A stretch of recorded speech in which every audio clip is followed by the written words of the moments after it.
The weight of secrets. Silas had a reputation for hauling the unhaulable. If it was too strange to the big fleets, it went to him. But the manifest for a contract 000 was a joke. It listed the weight as 0 kilograms.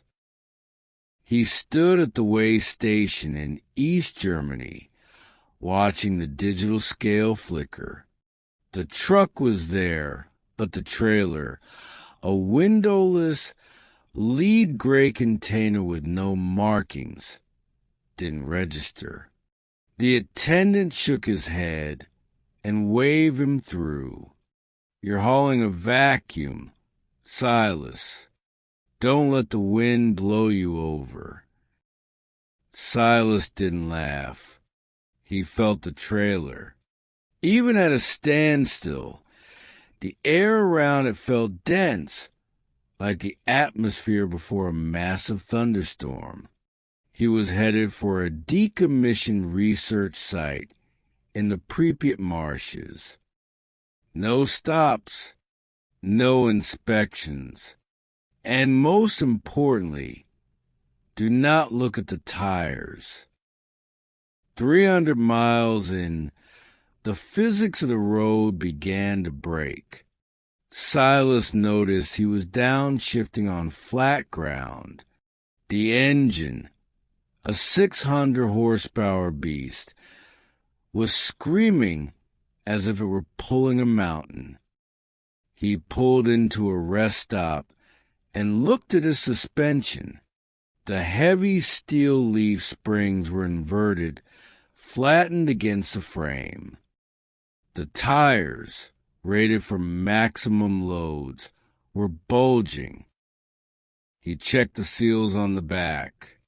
Still intact. He was still hauling nothing, but that nothing was getting heavier with every mile.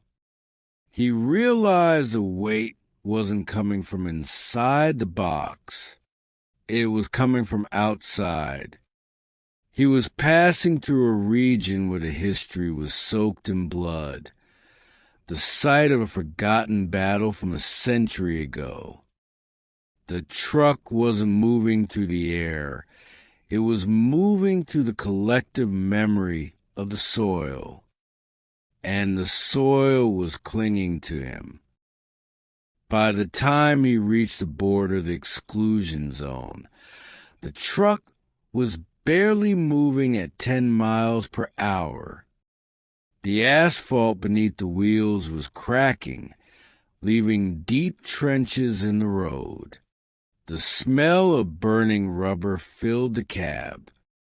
Silas looked in his side view mirror and saw smoke pouring from the wheel wells, not from friction, but from pressure. The weight had reached a critical mass. He heard it then, not a sound, but a vibration in his teeth. A million whispers, all speaking at once.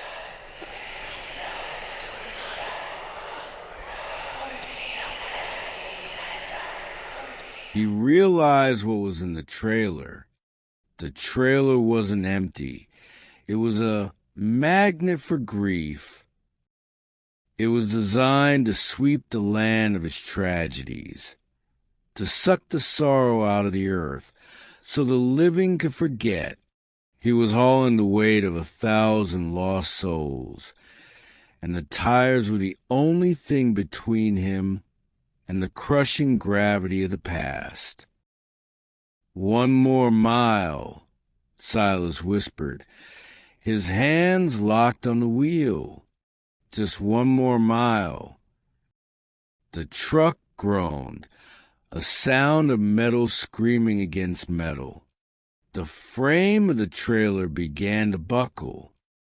The weight was now estimated at over 200 tons, yet the scale in his mind still said 0.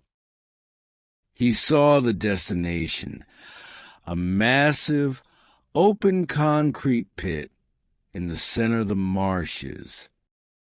He didn't use the brakes. The weight was so immense that as soon as he let off the gas, the truck ground to a halt. He backed the trailer toward the edge of the pit. The ground beneath the truck began to liquefy. He pulled the emergency release lever. The trailer didn't just slide off. It fell like a lead weight into the dark, and for a split second, the entire earth seemed to exhale. The truck jumped 3 feet into the air when the trailer disconnected. It was finally empty, truly empty. Silas drove away. But the truck never felt the same. It felt too light. Every time he hit a bump, the rig felt like it might float away into the sky. He had spent so long hauling the heaviest thing in existence that the normal world felt like a dream. Silas still drives, but he avoids the old roads.